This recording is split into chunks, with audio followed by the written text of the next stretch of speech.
Hamıya salam, kanalımıza xoş gəlmisiniz. Bugün sizinlə çox asan və dadlı bir salat hazırlayacağıq.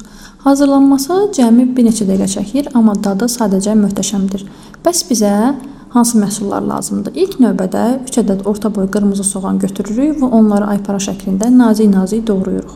Qırmızı soğan salatımıza həm gözəl bir rəng, həm də xüsusi bir dad qatacaq. Sonra üzərinə 4 ədəd təmizlənmiş nadinələrini əlavə edirik.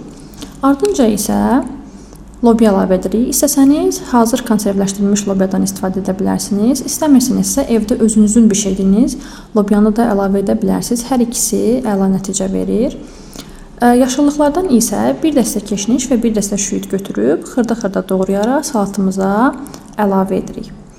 Ardınca isə 400 qram qaynadılmış döş ətini istəsəniz xırda-xırda doğraya bilərsiniz, istəsəniz videodakı kimi didə bilərsiniz.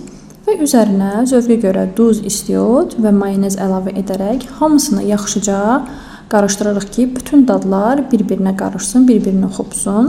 Və budur, artıq salatımız hazırdır. Gördüyünüz kimi hazırlanması çox sadə və asandır. Sadəcə bir neçə dəqiqə ərzində siz bu salatı hazırlaya bilərsiniz. Həm gündəlik süfrənizdə, həm də qonaqlıqlarda rahatlıqla təqdim edə bilərsiniz. Bu salatı mütləq sınamalısınız. Ümid edirik ki, videomuzu bəyəndiniz. Əgər videomuzu bəyəndinizsə və belə videoların daha çox gəlməyini istəyirsinizsə, videonu bəyənməyi və rəylər bölməsində öz fikirlərinizi bizimlə bölüşməyi unutmayın. Hələlik.